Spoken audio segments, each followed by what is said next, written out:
বিয়ের পরে যখন শ্বশুরবাড়ি যেতাম তখন মা অনেক মন খারাপ করে থাকতো। তো মাকে বলতাম, "এত মন খারাপ করার কি আছে?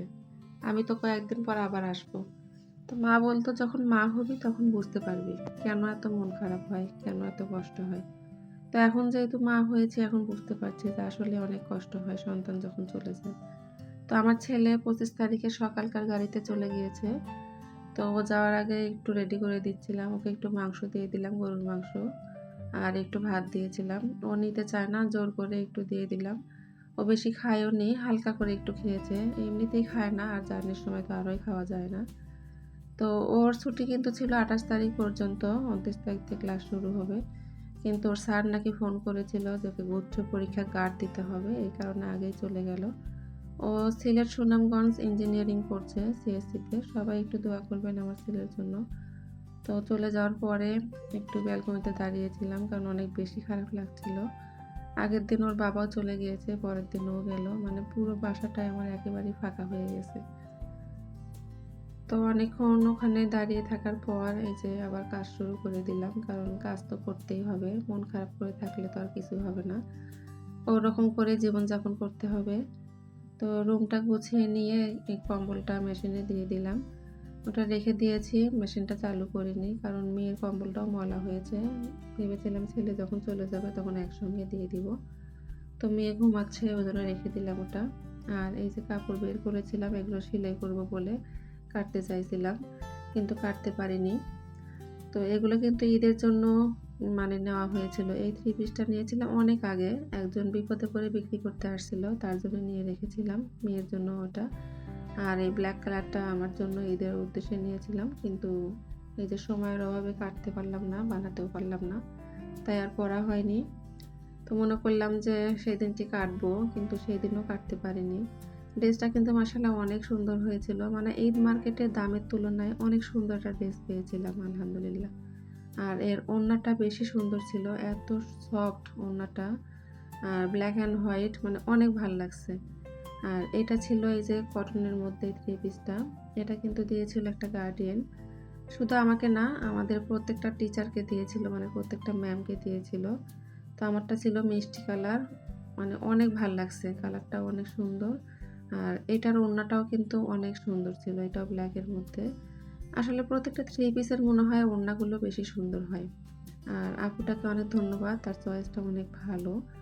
তো ওই যে বললাম কাটা আর হয়নি, কারণ ইঞ্চি ফিতা নিয়ে আসতে গেছি, ইঞ্চি ফিতা আর খুঁজে পেলাম না। মানে ঈদের গোছাগুছি করেছিলাম, এমন করে গুছিয়ে রাখছি যে কোথায় রাখছি আর মনেই করতে পারলাম না, খুঁজেও পেলাম না। এখন দেখা যাক কবে খুঁজে পাই। তারপরে এই যে মেয়ে ঘুম থেকে উঠে প্রাইভেটে চলে গেছে, আর আমি ওই রুমটাও গুছিয়ে নিলাম। নিয়ে এই যে চাউলের গুঁড়ি যেগুলো ছিল, তো সেগুলো একটু রোদ্রে দিচ্ছিলাম। আমার ওই যে জানালার পাশে যে জায়গা আছে সেখানে সব কিছু রোদ্রে দিয়ে আমি বলেছিলাম। তো অনেক রোদ ছিল সেই দিন। তো চাউলের গুঁড়িগুলো বেশ কয়েকদিন ধরে রোদ্রে দিচ্ছি, কারণ ভালো করে না শুকালে কিন্তু গুঁড়িগুলো নষ্ট হয়ে যাবে। মানুষের দলা দলা একটা পোকা হয় না, ওই পোকাটা হবে, প্লাস গন্ধও হয়ে যাবে।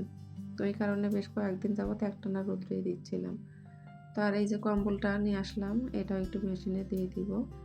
আর আগের দিনে কিছু কাপড় উঠিয়ে রাখছিলাম, সেই কাপড়গুলো গুছিয়ে নিচ্ছিলাম।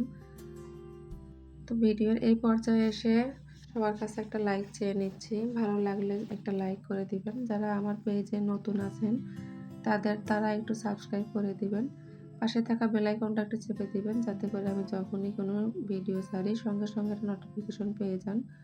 আর এই কাজটি যারা অলরেডি করে দিয়েছেন তাদেরকে অসংখ্য অসংখ্য ধন্যবাদ। তো যেটা দুপুরে ৩টার সময় আমার স্টুডেন্টরা চলে আসছে পড়ার জন্য।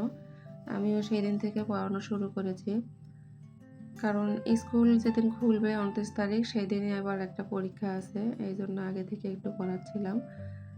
আমি ঈদের ছুটির আগেও বেশ কিছুদিনই পড়িয়েছি, আবার একটু আগে শুরু করে দিলাম যেহেতু পরীক্ষা আছে। এই জন্য আমার ছেলে আমাকে বলছে, তোমরা টিচাররা আসলে এত বেশি টর্চার করো আমাদের উপরে, ছুটির মধ্যেও তোমরা আমাদেরকে পড়াও, এত বেশি টর্চার না করলেও পারো। মানে আমার ছেলে এসে আমাকে এমন করে বলছিল, যে ও এসে দেখছে যে আমি এই ছুটির মধ্যেও পড়িয়ে যাচ্ছি, তখন আমাকে এই কথাটা বলছে। তো যাই হোক, ওদের পড়া শেষ হলে ওদেরকে যে একটু মিষ্টি মুখ করালাম, ঈদের পরে যেহেতু আসছে একটু কেক লাচ্ছা ছিল সেগুলো একটু দিলাম। আর ওরা এত বেশি গল্প করছিল আমার সঙ্গে এসে, কে কত সালামি পেয়েছে। মানে চাপাবাজের মতো। একেকজন ৫০,০০০ পেয়েছে, ২০,০০০ সালামি পেয়েছে। মানে এইরকম একটা চাপা মারছিল একেকজন।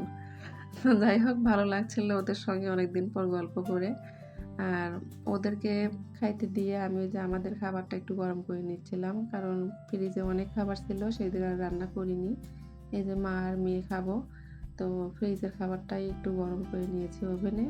নিয়ে সেটা দিয়ে খেয়ে নিচ্ছিলাম। তো ভিডিও শেষ পর্যায়ে চলে আসছি। খেতে, খেতে সবার কাছ থেকে বিদায় নিচ্ছি। সবাই ভালো থাকবেন, সুস্থ থাকবেন। আল্লাহ হাফেজ।